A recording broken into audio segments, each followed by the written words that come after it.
Bom dia! Bom dia! Vocês estão animados? Vamos fazer trilha? Bora! Bom, antes da gente começar aqui, eu queria dizer que em Irapuã eu fico impressionada com o que vocês fizeram em tão pouco tempo. O que vocês vão fazer daqui pra frente? Eu estou só esperando, porque assim, já estou impressionada, porque é pouco tempo, muito resultado. Fico muito feliz com isso, com essa reviravolta que o nosso estado tem dado em relação ao turismo, com a criação da secretaria, com o viagem. Isso é muito importante para nós, né? Enquanto regiões, né, quando a gente fala em instituições, municípios, iniciativa privada, se a gente não tem o governo tomando essa frente, é muito mais difícil para nós, né? Lá na ponta, nós que somos menores, sem recursos, sem investimento, é difícil, a gente sabe das dificuldades. E essa nova gestão, assim, a gente tem que agradecer realmente, a gente tem que reconhecer, né? Nós estamos lá na IGR, Cataratas e Caminhos, agora com um termo de fomento, que veio para auxiliar em algumas ações também. Eu sei que isso está aberto para outras regiões, quem tiver aí apto, né, para receber o recurso, desde que escreva um projeto, né, para a secretaria. Então, é muita coisa bacana, e ver esse vídeo que você colocou, eu fico emocionada. Eu não sei vocês, né, que eu sou bicho do Paraná, e eu já fiquei imaginando a gente colocar esse vídeo lá naquele evento que nós vamos anunciar em novembro. Não sei se a gente pode falar já, ou podemos fazer surpresa, não sei. Mas, gente, nosso Paraná é maravilhoso, né? Pessoal, então, o que eu vou falar aqui hoje um pouco para vocês? Eu vou falar sobre a Rede Brasileira de Trilhas, para vocês entenderem qual que é esse movimento que a gente está tendo no Brasil, estamos trazendo para o estado do Paraná, e vou contextualizar com um case lá da região Cataratas e Caminhos, que é o projeto Caminhos do Iguaçu, né, que são várias trilhas que se conectam aí de todos os municípios da nossa região. Alguém aqui, eu acredito que sim, né? Vocês já ouviram falar da Rede Brasileira de Trilhas? Sim. Tem trilheiro aqui? Opa, que maravilha, que bom, já fico feliz. Bom, pessoal, para começar então, hoje a gente vai falar Rede Brasileira de Trilhas e qual que é o objetivo da rede? Está muito ligado ao que a gente trabalha dentro da IGR também, né? Que é desenvolver produto turístico aliado à conservação e desenvolvimento socioeconômico. Só que aqui no nosso caso o produto são as trilhas, e das trilhas podem surgir aí várias oportunidades, né? E o que é uma trilha de longo curso? Então a gente tem várias denominações aí, né, ao redor do mundo sobre o que é uma trilha de longo curso. Nos Estados Unidos, a trilha de longo curso é definida aí a partir de 100 milhas, né, ou 160 quilômetros. Na Europa já é outra definição. Se tem mais de 50 quilômetros já é definido como uma trilha de longo curso. No Brasil, a trilha de longo curso ela é classificada por pernoite. E por que ela é classificada por pernoite? Porque o pernoite ele indica que a pessoa está passando pelo local e está gerando renda para aquela determinada região. Então ele está deixando recurso aí no restaurante, no local que ele para dormir. Então a gente começa a medir aqui no Brasil por pernoite e não por quilometragem, tá? Então uma trilha de longo curso ela é medida aqui no Brasil por números de pernoites, tá? Tem uma portaria, né, que já reconhece aí a rede desde 2018, que não inclui apenas as trilhas de longo curso, mas as trilhas de curto percurso também. E uma trilha local é aquela que pode ser percorrida em algumas horas ou em um dia. Então, assim, dentro do movimento da rede, por mais que a gente fale trilhas de longo curso, a gente quer promover as trilhas como produto turístico, não só aquelas de grandes jornadas, vamos colocar assim. O produto que pode ser feito aí em 2, 3 horas, como um equipamento de recreação e lazer, para o turista, para a comunidade também. Então, a gente tem focado que o produto trilha não só aquelas, né, grandes expedições, mas sim aquelas experiências que também tem um curto período de duração, tá? Então uma trilha local é aquela que pode ter ali na propriedade, uma propriedade de turismo rural, por exemplo, pode desenvolver uma trilha, ok, né, faz lá, passa pelos atrativos da propriedade, já é considerado uma trilha, né, e um atrativo. Temos as cursas de longo curso regional também, né, que ela demanda pelo menos uma pernoite e no máximo 28 dias de caminhada, né, ou dependendo aí também se for outro tipo de modal. E tem também as trilhas de longo curso. As trilhas de longo curso são aquelas que ultrapassam 28 dias, tá? Na nossa contagem aqui no Brasil. E quais são os pilares da trilha, né, de longo curso, né? A gente tem sempre falado aí dos pilares que são das trilhas, mas que são da rede também, que ela tem aí como a questão da infraestrutura, né, de recreação e lazer, vetor de desenvolvimento sustentável dos territórios, né, das comunidades, aí, gerando emprego e renda para quem está ao seu redor. A valorização aí da cultura, tradição. Então, quando a gente fala em desenvolvimento das trilhas, a gente não fala só do ecoturismo, a gente para de segmentar um pouco.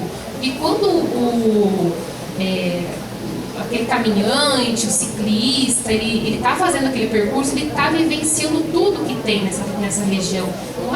Ele não está só ali dentro da trilha ou no meio da natureza. Ele vai experimentar o que tem de gastronomia, ele vai conhecer a cultura, o artesanato, a história, os costumes daquela região.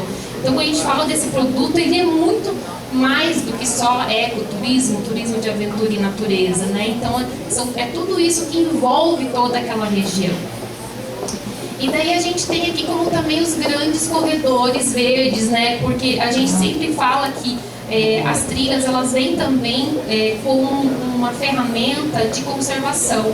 E lá atrás, quando se começou esse movimento, era muito mais focado para isso, inclusive. A atividade turística, ela vinha de forma secundária. Primeiro, o objetivo era a conservação e conectar unidades de conservação. Então, por exemplo, lá na nossa região, a gente tem 2 unidades, que é o Parque Nacional de Ilha Grande e o Parque Nacional do Iguaçu.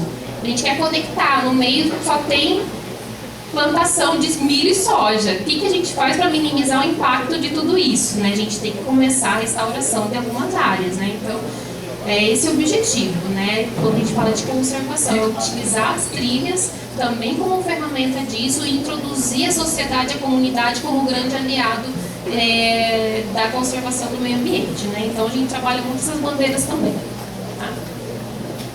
As trilhas, né, e caminhos, né, elas precisam ter um traçado sustentável, elas precisam ser sinalizadas para dar orientação para quem vai estar utilizando elas, e elas precisam ser manejadas, cuidadas. Então, se são trilhas em unidades de conservação, são locais fechados, quem que vai fazer a gestão disso? Quem que vai fazer a manutenção?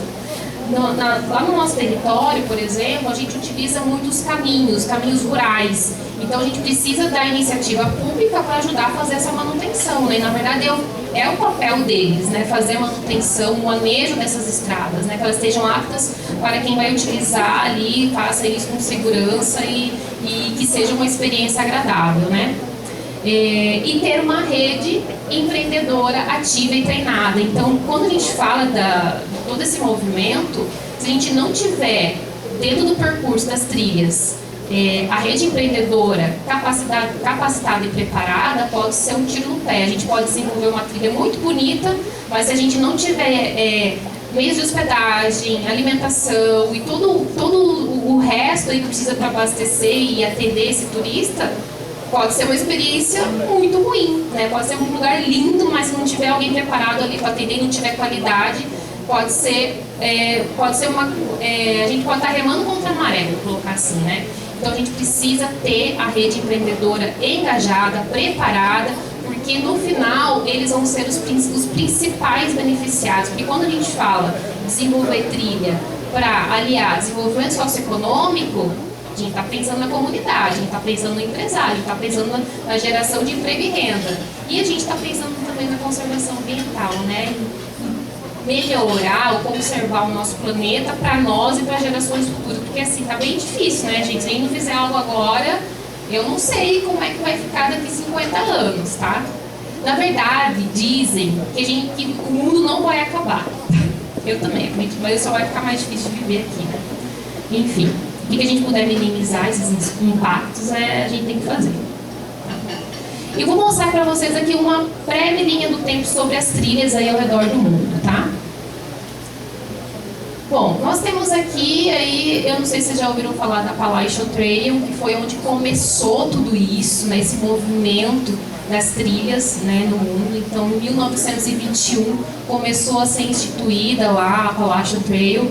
E em 1923 eles começaram a sinalização, tá? Então, para vocês verem aí são mais de 100 anos, né, de trilhas, o histórico das trilhas nos Estados Unidos, né.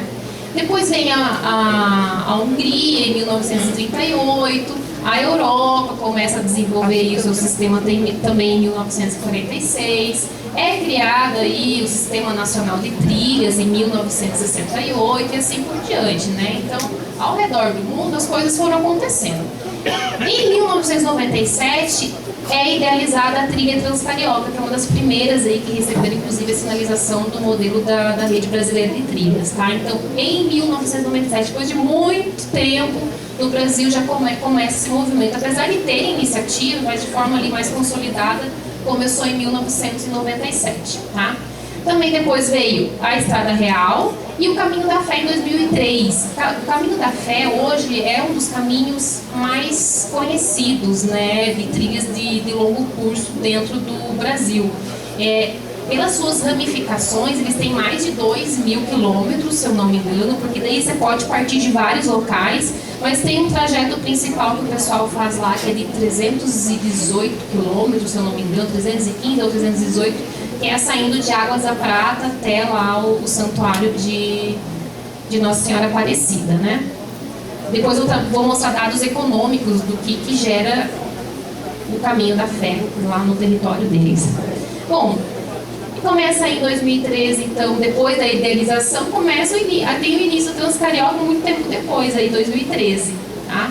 Daí começa a inauguração de outros caminhos, né? Outras trilhas vão acontecendo, a Transmantiqueira e assim por diante, tá? E em 2018 é quando começa a Rede Brasileira de Trilhas como instituição da sociedade civil organizada a tomar corpo, de certa forma, né? Porque antes existiam aí algumas iniciativas, mas não existia a associação de fato, porque a Rede Brasileira de Trilhas, ela é hoje uma política pública, sim, pela Portaria 500, mas ela também é uma associação, ela é a representação da sociedade civil organizada, assim como as IGRs, por exemplo, né?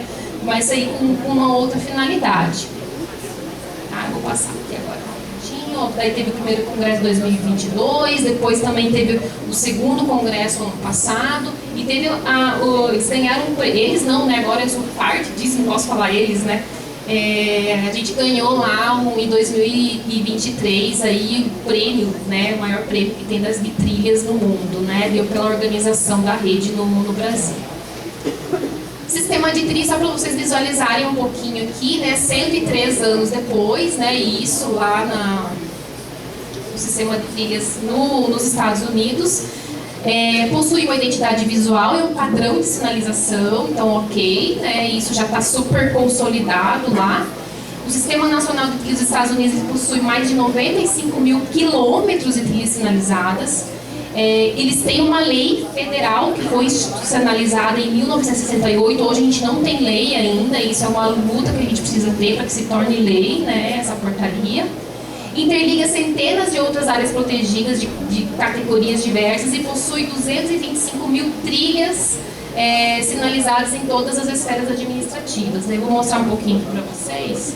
Aqui, né, é o símbolo que eles têm lá do padrão da sinalização das trilhas, né, que é bem bacaninha, mas é um pouco diferente do que a gente tem aqui. Eu acho que o que a gente tem aqui é mais legal, na verdade, né, que são as pegadas. Aqui fala um pouco da Europa, tá, das distâncias também, que lá tem 12 trilhas, mais de 70.000 quilômetros, né, tem trilhas, né, super longas, tem as trilhas de longa distância, né, como elas são denominadas, trilhas regionais, trilhas locais, lá assim, a Europa também está muito desenvolvida nessa questão de trilha como produto turístico, né. E aqui a gente mostra um pouquinho visualmente o que são as trilhas lá. Então, tudo que vocês estão vendo ali de vermelhinho, verde, isso aqui é tudo trilha lá, tá? Então, parece que tem mais trilha do que estrada lá, inclusive, né? Então, tem muita trilha, né? Esse é o Sistema Nacional de Trilhas. Aqui mais um pouquinho também, para vocês verem, olha as ramificações. Nossa ideia é que aqui no Brasil a gente tenha algo nesse sentido. A gente não quer só rotas lineares, trilhas lineares, a gente quer trilhas ramificadas, que as pessoas possam fazer de qualquer lugar e que essas trilhas se conectem, inclusive. E no Brasil, como é que estamos no Brasil, né? Então, como eu comentei para vocês, a rede de trilhas, enquanto sociedade civil, ela é um processo de amadurecimento de muitos anos. de pessoas que trilham pelo mundo, que viajam pelo mundo há mais de 30 anos. Então teve uma iniciativa ali de pessoas que são importantes em todo esse processo e deu-se início aí então a Rede Brasileira de Trilhas, né? A associação que hoje também é uma política pública, né? Aqui tem algumas portarias, né? Essa parceria importante com o Ministério do Meio Ambiente, que precisa ser fortalecida ainda mais com o Ministério do Turismo. Tem um certo engajamento com o Ministério do Turismo, mas eu particularmente ainda acho que é pouco, acho que isso precisa ser intensificado para que dentro do Ministério não seja só lá falado que é uma macro tendência, mas que seja investido recursos, né, e que seja levado isso para as regiões como realmente um potencial de desenvolvimento turístico socioeconômico para uma região, tá? E daí quando a gente fala de sinalização, né, a sinalização ela é para garantir aí que esse usuário ele tenha, né, a orientação correta, né, do trajeto que ele vai ser utilizado, né, e a gente tem dentro da rede de trilhas dois sentidos, né, a gente tem o sentido de ida e de volta, né, então o sentido norte ele tem o fundo preto com a pegada amarela, o sentido sul tem o fundo amarelo com a pegada preta, né? Então é uma forma das pessoas se identificarem, inclusive, com aquela região, com a comunidade local, porque as pegadas em si, elas sempre remetem a algo que é importante para aquela região, ela tem que ter um significado. Então, quando vocês forem ver sempre o desenho de uma pegada aí dentro de uma trilha, tem uma conexão com o que ela representa, né? Com o que a trilha representa ali, com a cultura local, com a natureza, fauna, flora, enfim. É o que tiver, o que a comunidade se sente representada. Geralmente a gente tenta estimular isso quando a gente vai criar uma identidade aí de uma pegada. Problemas com falta de sinalização. Isso aqui não é meme, tá, gente? Isso aqui é real. Isso aqui são fotos de pessoas que viajaram pelo mundo e se depararam com esse tipo de sinalização. Isso aqui é impossível de se orientar de forma correta, né? Então, são várias sinalizações aí. Então, a gente vem com um padrão de sinalização, né? Porque o que pode causar uma sinalização como essa, né? Ela pode causar confusão na orientação, o pessoal pode se perder, isso é muito sério, né? Aumenta a complexidade de interpretação, então quanto mais simples for, melhor. A múltipla sinalização, então a gente precisa também reduzir para facilitar, então menos é mais. Poluição visual, né, que não é legal também, principalmente em áreas naturais. E a disputa pelo mesmo voluntário, então às vezes tem várias pessoas sinalizando aquele mesmo trajeto de formas diferentes, então não, a gente tem que unificar isso, não dividir. Bom, a pegada, ela como simbologia, ela é fundamental para o desenvolvimento da trilha, né? Porque ela dá pertencimento, como eu falei para vocês. Então, todo o processo, né? Se vocês aqui no território, aqui da região metropolitana, eu sei que já tem projeto em andamento, deve ter pegada já definida, pode ser que surjam novas. Então, qual que é a afinidade que tem o desenho dessa pegada com a comunidade local? Ela precisa estar bem representada, né?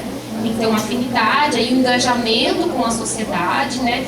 E ela precisa ser um fator também de geração de emprego e renda, porque eu vou mostrar para vocês lá na frente como o desenho de uma pegada pode influenciar no desenvolvimento socioeconômico de uma região, porque vocês vão ficar... Eu não trouxe todas as imagens que a gente desenvolveu lá, mas tá saindo até roupinha de cachorro com pegada, para vocês terem uma ideia, porque as pessoas se identificam tanto e tá virando produto mesmo, souvenir, tá? E o marketing, né? Porque as pegadas, elas são a marca, né? Elas são como se fosse o logomarca mesmo daquela trilha, então ela também cria essa identidade de marketing e divulgação. Aqui algumas pessoas que são completamente fissuradas pelas trilhas da sua localidade. Eu tenho um amigo lá em Foz do Iguaçu que ele tem a pegada de caminho de Piabiru na perna também. E aqui, né, o exemplo de tatuagem, pessoas que colocam no carro. Eu falei, esse carro a pessoa é corajosa, tatuar até vai, agora colocar no carro, né?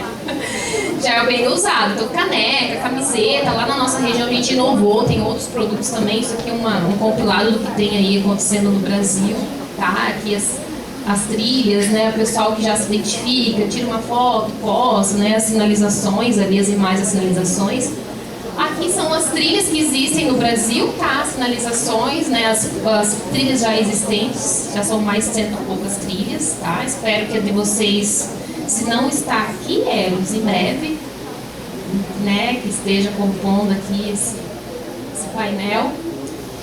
E aqui é basicamente o que eu falei lá na frente, né? Que a Rede Brasileira de Trilhas, ela trabalha com esses 3 pilares, né? Que é a base do voluntariado. E só que o voluntariado ele não pode trabalhar sozinho. Por isso que a importância de outras instituições virem apoiar esse movimento, porque sem recursos a gente estaciona. É importante o voluntariado, mas a gente precisa de iniciativa pública, privada, terceiro setor engajado nesse movimento.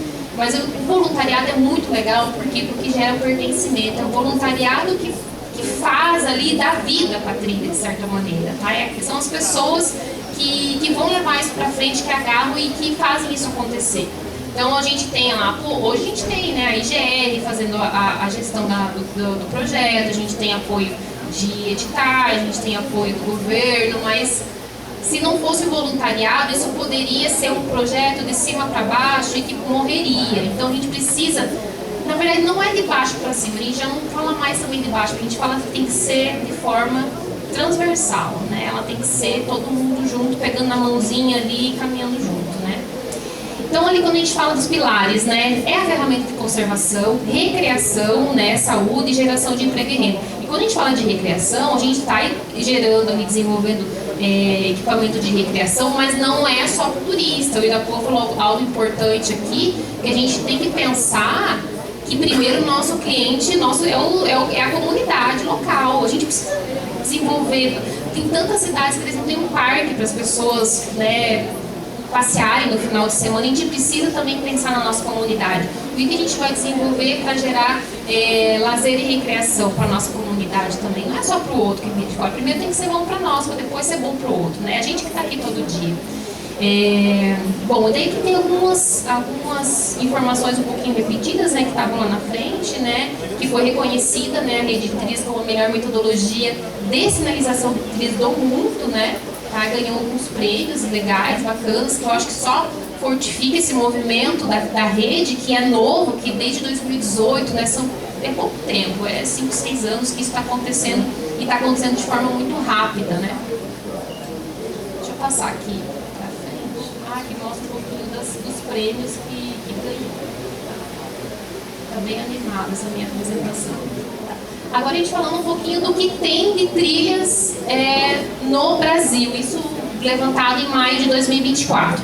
Então nós temos no Brasil hoje mais de 20 mil quilômetros de trilhas planejadas, mais de 10 mil quilômetros de trilhas implementadas e 390 unidades de conservação envolvidas nesses processos aí, tá? E a gente fala um pouquinho agora sobre desenvolvimento socioeconômico. Isso aqui é muito importante, e o Irapuã estava numa apresentação que nós fizemos esses dias, eu acho que foi esse ponto que brilhou os olhos dele, quando a gente fala dos indicadores econômicos ao redor do mundo. Então, ao redor do mundo, quando a gente fala ali de atividades outdoor nos Estados Unidos, né, e assim vai entrar ali a categoria das trilhas, movimentou 563 milhões de dólares. Esses são dados atualizados ali de 2021, tá? Representa hoje 2,2% do PIB americano. Quando a gente fala de tudo isso que movimenta, claro, não é só o microempreendedor que está lá na ponta, porque ele é muito beneficiado, mas tem uma cadeia produtiva envolvida muito maior, porque inclusive são grandes lojas de equipamentos, né, que as pessoas utilizam para fazer trilha, caminhada, bicicleta. Então, são grandes empresas envolvidas, mas são os pequenos também, tá, que são beneficiados. Hoje, nos Estados Unidos, é um setor que representa mais que a mineração e a indústria química, tá? E tem um crescimento real de 3,9% no ano, maior que 2,2%, que é a média do país como um todo, tá? Daí a gente traz aqui dados da Appalachian Trail, né, que são mais de 3.500 quilômetros. Ela é percorrida por mais de 3 milhões de pessoas todo ano. Então, por ano, 3 milhões de pessoas fazem a Appalachian Trail, que é a mais famosa lá nos Estados Unidos, e injetam na economia do país quase 4 bilhões por ano. tá? 4 bilhões por ano. É muita grana. Dólares. Então, vamos multiplicar por reais aí, quanto que daria. Representa mais de 20 bilhões, né, de reais aí, de reais não, aqui ó, já tá a conta, desculpa gente, me perdi. Representa então mais de 20 milhões de reais. Normalmente esses recursos são gastos em restaurantes, né, lojas, equipamentos, hotéis, tudo aquilo que a gente comentou que é necessário para quem está utilizando as trilhas, né, desde a sua preparação, que é antes de fazer a trilha, até, né, durante e quem sabe depois, né. Sem falar ali dos ingressos que as pessoas pagam para entrar nas unidades de conservação também, tá? Reino Unido, em 2017, né, a associação lá, Randalls, ela informou que naquele ano os ingleses gastaram 6,14 bilhões de euros e a atividade gerou 245 mil empregos de tempo integral. Eu fico sempre impressionada, assim, quando eu vejo esses dados. Eu olho de novo, que, assim, é real, tá, gente? Em 2008, o simples caminhar em trilhas gerou mais de 2,8 bilhões na Escócia e 550 milhões no país de Gales. Tá? E aqui daí vem outras informações importantes ali, de geração de desenvolvimento socioeconômico dentro dos países, ali fala um pouquinho do Reino Unido, né, enfim. Daí aqui eu vou passar um pouquinho, porque senão eu posso ultrapassar o meu tempo, tá? Aqui fala um pouquinho da França também, tá, dos indicadores econômicos, né, lá são mais de 180 mil quilômetros de trilhas, né, sinalizadas, calcula-se ali 20 milhões de pessoas percorreram esses caminhos em 2013, né, foram vendidos 4,7 milhões de pares de botas, tá? Porque o pessoal que faz esse longo curso, elas usam mais de uma bota, inclusive. Elas vão trocando porque é necessário. Então, 4,7 milhões de pares de botas. Então, assim, é muita coisa mesmo, tá? A Espanha também vem aí com dados importantes, tá? E quando a gente fala do Brasil, a gente, em vez de estar importando, né, pessoas para cá, porque olha a diversidade de natureza que nós temos aqui, quantas trilhas a gente já podia ter desenvolvido. A gente, em vez de importar, a gente está exportando. Então, a gente está mandando aí, nós somos aí o 5º país que manda mais pessoas para Santiago de Compostela para fazer o caminho lá. Então, por que a gente não está fazendo esse caminho reverso, né? Que em vez de trazer, a gente está levando, né? A gente tem potencial aqui para isso, né? 20% dos caminhantes fazem o circuito de Torres del Paine na Patagônia chilena, desculpa. Também estão mandando para a Argentina, né? Para a Argentina e para o Chile. Visitação nas unidades de conservação federal, né? Que fala um pouquinho, né, do que a gente recebeu, né? 137 unidades federais receberam em 2019 mais de 15 milhões de visitas, um aumento de 20% em relação a 2018, e só em 2018 foram gerados cerca de 90 mil empregos, 2,7 bilhões em renda e 1,1 bilhão em impostos e 3,8 bilhões em valores agregados ao PIB. Então, assim, parece muito, mas é pouco se a gente for considerar com o que já acontece no mundo, tá? E a gente tem potencial para muito mais que isso, então é para isso que a gente precisa trabalhar. Quando a gente fala do caminho da fé, da rede empreendedora, hoje, catalogados lá, 202 meios de hospedagem, 146 pontos de apoio, lá são 72 municípios, como eu falei, em várias ramificações aí, então as pessoas podem sair de vários lugares. Cerca de 3,5 milhões de habitantes, né, dentro desse entorno aí que residem entre esses municípios. Está localizado em 2 estados, né, que São Paulo e Minas Gerais. Então ele sai de São Paulo, né, o caminho mais conhecido, passa por Minas para chegar em São Paulo de novo, mas ele sai de vários lugares. Então está ali conectando esses 2 estados. Sinalização. Caminho todo sinalizado, né, cerca de 2.500 quilômetros, né, que são todos esses ramais. O volume em 19 anos, 50, isso não é, claro que eles não conseguem catalogar tudo, tá? Mas assim, o que eles conseguiram catalogar? 53 mil peregrinações únicas, que são aquelas pessoas que vão uma vez, mas a maioria das pessoas vão mais de uma vez, tem gente que vai todo ano, inclusive. 75 mil peregrinações totais, né, quando a gente começa a incluir essas pessoas que fazem mais de uma vez. 40% do volume maior em decorrência do fluxo não registrado. Então, 40% a gente não consegue registrar, porque são aquelas pessoas que vão por conta própria e a associação lá do Caminho da Fé não consegue fazer o levantamento disso, mas faz essa estimativa, né? As modalidades lá, então, que mais são utilizadas, né? São 44% em peregrinos, 56% de ciclistas, né? Os ciclistas é o que mais predominam, mas assim, está muito junto ali com a peregrinação. Quando a gente fala da economia, a média de gasto é de R$ 1.500 por pessoa, tá? Então, isso, a visibilidade financeira, né, ao longo do caminho, hoje está gerando mais de 70 milhões ao ano, considerando todas as pessoas que circulam por aí e a média de gastos que elas têm. Isso pode ser, eu acredito que isso é mais, tá, gente? Eu acho que lá as pessoas ficam, para fazer o caminho, elas demoram mais de uma semana. Eu acredito que pode ser que a maioria dos casos gaste mais de R$ 1.500, né, no total da viagem, tá? Agora eu trago aqui um pouquinho de informações sobre Caminho de Cora, que é um caminho novo, que também não tem tantos anos, mas vejam a evolução desse caminho desde 2019. Lá em 2019, eles tinham registrado 450 pessoas fazendo o caminho, o que gerou aí de visibilidade financeira mais de 1 milhão, né? Passado um pouquinho de 1 milhão. Quando a gente chega em 2022, a gente teve, claro, o período da pandemia, mas mesmo assim, ela teve uma crescente em relação a 2019, que foi quando começou. E em 2022, que é o último dado que a gente tem aqui, ele já subiu de 450, que foi lá no começo, em pouco tempo, né, em 4 anos, para 6 mil.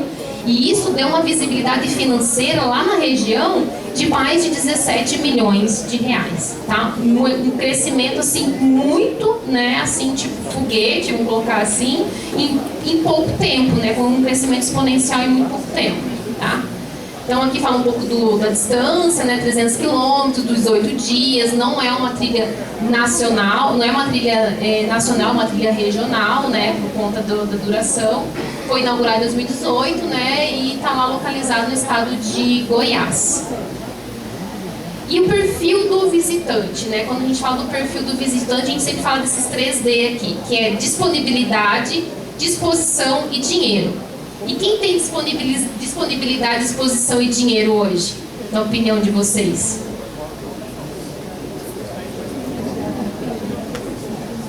Melhor idade.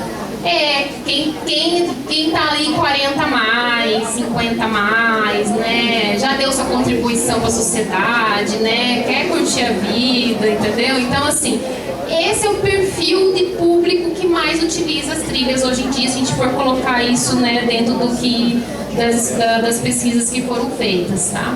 Então, ele tem mais tempo, né? Tem mais dinheiro para gastar,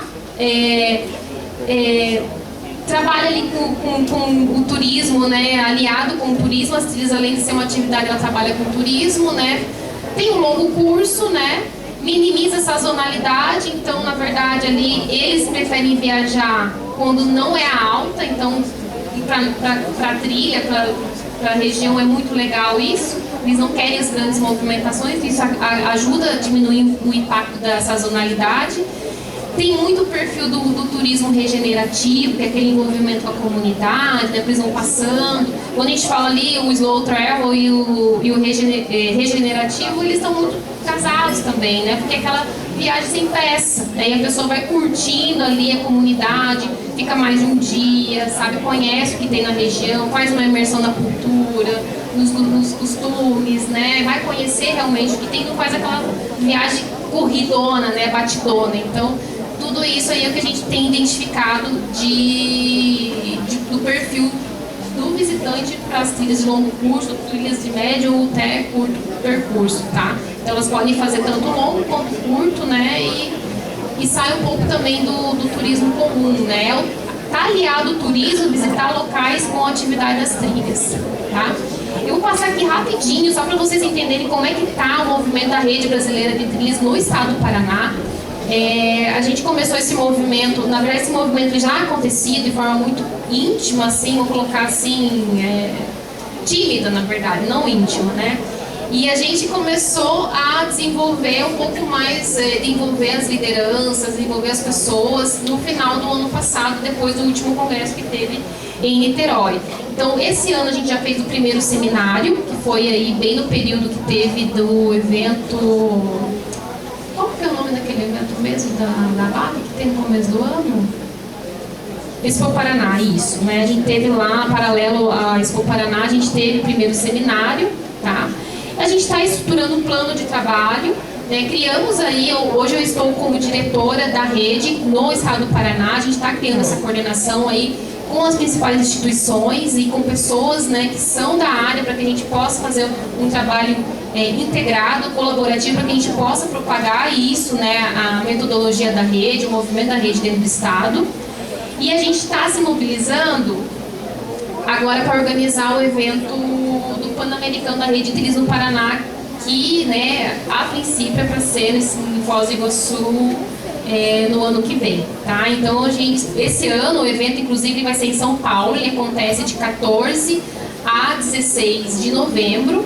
E a ideia que nós estamos trabalhando é para que o ano que vem esse evento, e seja um evento pan-americano, ele aconteça aqui no Paraná, lá em Foz do Iguaçu. Então, gente, já coloquem aí na agenda de vocês, provavelmente entre setembro e novembro esse grande evento vai acontecer aí, inclusive com o apoio da CETU, da Viagem, né? Eu não vou falar muito, né, Ira, vamos deixar mais pra frente aí, pra gente anunciar pro pessoal.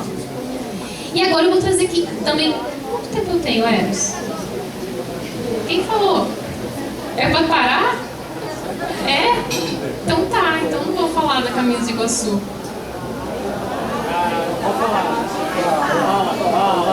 Posso falar rapidinho então? Vocês querem? Você deixa, Eros? Tá bom.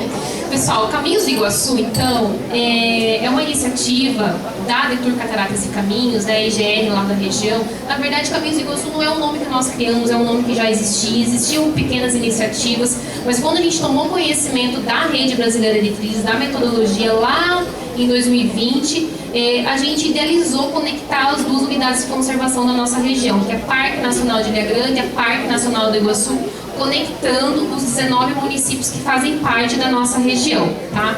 Então foi um processo aí de amadurecimento, de trabalho em conjunto. Eu vou mostrar aqui rapidamente quais são as rotas, tá? Dentro de Caminhos do Iguaçu é um guarda-chuva, é uma trilha regional, vamos colocar assim. E dentro de Caminhos do Iguaçu tem as outras trilhas que se conectam, depois vocês vão poder visualizar. Então lá em Caminhos do Iguaçu nós temos a rota Coluna Prestes, a rota dos Pioneiros, a rota da Fé e Caminho de Piabiru. Que Caminho de Piabiru tem esse contexto muito maior, né? Ela não é só na nossa região, ela é uma trilha que transcende o nosso país, inclusive. Então tem uma força muito grande. E lá a gente está com um trabalho bem avançado já de sinalização de todas essas trilhas, né? Principalmente aí Caminho de Piabiru, que acredito que até início do ano que vem a gente está com ela toda sinalizada, porque os traçados, né, já estão feitos, boa parte já está sinalizada, a gente já tem recurso para placa de sinalização, além da sinalização rústica também, tá? Então a gente criou aí Caminhos do Iguaçu dentro. E por que tem 4 pegadas, gente? Porque a gente tem um território de 19 municípios. Seria muito fácil a gente colocar um nome só para tudo isso. Só que é um território que divide um pouco do perfil.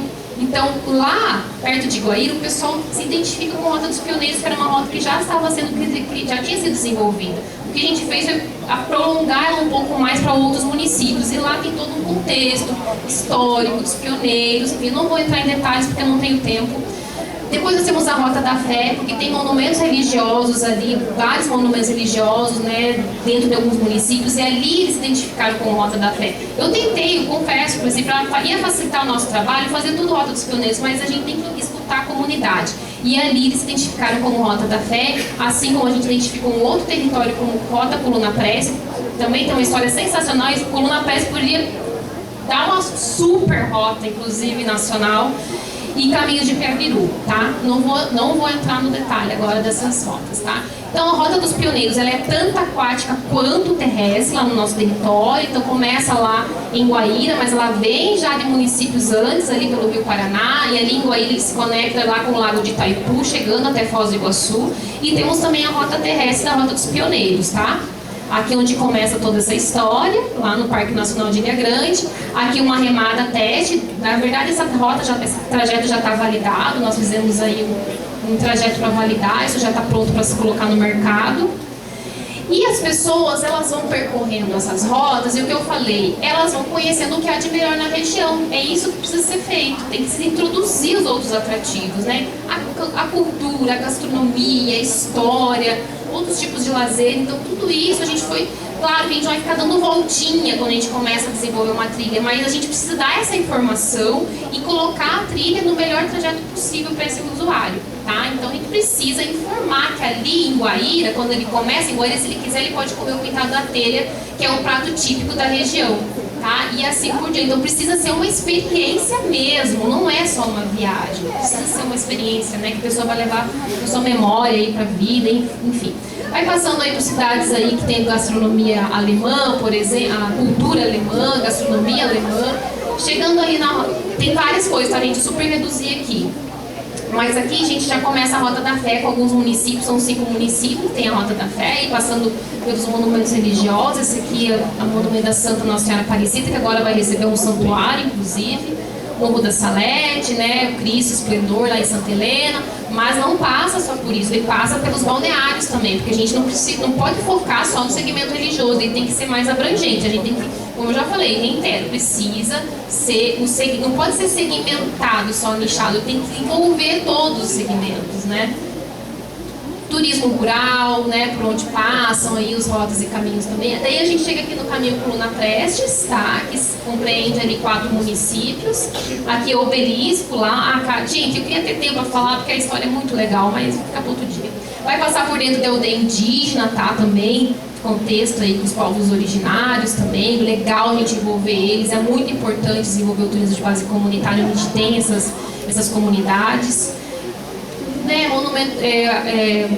cachoeiras, né, ambientes naturais, e a gente chega aí em Caminhos de Piabiru, né, no nosso território lá que compreende esses municípios.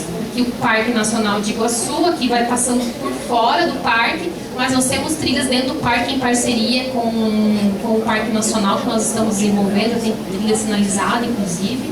Aqui é uma das trilhas que passa por dentro, que é a trilha da Onça, tá? Aqui beira do parque, também lá em Serranópolis. E o nosso grande finale é chegar em Foz do Iguaçu, né? A gente sempre fala lá que o nosso slogan, todos os caminhos levam a Foz do Iguaçu. Porque a pessoa vai percorrer aí esses mais de 500 quilômetros, ela pode fazer tudo isso, ela pode fazer menos, ela pode fazer o que ela quiser, mas ela vai chegar em Foz do Iguaçu, nas Cataratas do Iguaçu, tá? Esse é o nosso grande finale, digamos assim, tá? Aqui o nosso mapa, tá? Aqui já está todo identificado ali, como é que ele está todo mapeado já, com boa parte já está sinalizada. O prazo de sinalização total é até fevereiro do ano que vem, tá bom? E por que tudo isso aconteceu? Por esse movimento da Detour Cataratas lá em 2020, 2021, que começou a estruturar, foi atrás de conhecimento, fizemos oficinas online, era pandemia, a gente não sabia nem se ia estar vivo hoje, mas começamos a idealizar. Dividimos os municípios por oficinas online, e antes disso, gente, a gente fez a proposta para eles. A gente falou, ó, nós temos uma ideia. Vocês estão de acordo? Porque se tivesse um município que não tivesse, ia prejudicar muito o processo, porque eles se conectam, né? Então, foi muito importante esse envolvimento e esse convencimento da comunidade para que fizesse parte de gestores públicos, a rede empreendedora, né? E assim por diante. Então, fizemos oficinas online para falar do que eu falei aqui, mas sim de forma um pouco mais completa, né, sobre a rede brasileira de trilhas. Fizemos oficinas presenciais, já para as pessoas irem se identificando, vendo quais eram as possíveis conexões, porque isso tudo foi trabalhando em equipe, que não foi uma coisa de gabinete, tá? E as pessoas desenhando, mapeando. Aqui já uma outra oficina que aconteceu. E com tudo isso acontecendo, veio uma coisa importante, que foi a captação de recursos do Fundação Boticário, que vocês foram beneficiados agora também. Mas precisa ter um movimento antes. Só projeto de gaveta é muito difícil a gente ser contemplado. Então a gente precisa ter, mesmo que minimamente, algo acontecendo para que os projetos sejam contemplados e que venham recursos para apoiar isso. Então começamos aí uma série de movimentos aí de sensibilização com a comunidade, as oficinas de sinalização, né, com a comunidade, para mostrar para eles como que é a sinalização rústica, porque além da sinalização com placas, tem essa sinalização rústica, que é a sinalização complementar e que dá pertencimento, né, para as rotas e para os caminhos, tá? Olha aí as pessoas aí sinalizando, felizes da vida, porque é muito legal. Hoje a gente faz mutirões de sinalização, tá? A gente fez vários, então convoca toda a galera e monta as equipes para fazer sinalização rústica. E aí tem a sinalização complementar também, que são essas sinalizações aqui com as placas, tá? Que elas são super necessárias, porque só a sinalização rústica ela não é suficiente, tá? Já temos operadores com demanda, já tem gente operando, né? Mesmo que não está todo o trajeto já ainda sinalizado, né? Que vai acontecer em breve, mas já tem gente usufruindo que já está pronto, tá? Aqui uma empreendedora que é associada da Tour, com trilhas, tanto de caminhando ou de bike, tá? E daí a gente tem promovido lá também, isso aqui é algo legal que está acontecendo, porque lá eu trouxe algumas coisas que dentro da rede acontecem já de souvenir. E isso veio uma novidade, nós temos aí um primeiro biscoito amanteigado com uma pegadinha, uma das nossas pegadinhas. Temos também chinelo, então o pessoal da rede está enlouquecido com esses chinelos, todo mundo quer chinelo das pegadinhas. E daí, gente, dentro de uma jornada que nós desenvolvemos com o Sebrae, Jornada de Souvenir Inovador, tem coisas impressionantes que saíram. Tem roupinha de cachorro, tem jogo de dominó, tem chaveiro. Eu não tive tempo de pegar as imagens e colocar, isso tudo vai ser lançado agora no final do mês, né, dentro dessa jornada que o Sebrae está promovendo com a Tour, lá com a Itaipu Carpintelli, com o Conselho dos Municípios Indígenas, mas assim, vai ter muito produto diferenciado que os nossos artesãos estão desenvolvendo e está todo mundo querendo comprar, então assim, é geração de emprego e renda para a nossa comunidade, tá? Isso aqui eu achei legal trazer, porque você vai do chinelo a uma peça super sofisticada, que a artesã colocou ali, o símbolo da Malta da Fé, que é um relicário. Então, assim, coisas lindas que estão saindo lá na nossa região de todo esse movimento que tem acontecido, tá? É isso, gente. Desculpe o atraso, tá? É que é muita coisa para falar. Eu tentei trazer um pouquinho da rede brasileira, porque eu queria contextualizar para vocês todo esse movimento e queria que vocês se engajassem também aqui na região. Eu acho que o meu papel hoje como diretora da Rede Paranaense é esse, é tentar engajar todas as regiões do estado dentro desse movimento, mostrando que as trilhas elas podem ser um fator de desenvolvimento socioeconômico para uma determinada região, tá bom? Aqui as nossas redes sociais. E obrigada, e me desculpe mais uma vez pelo atraso.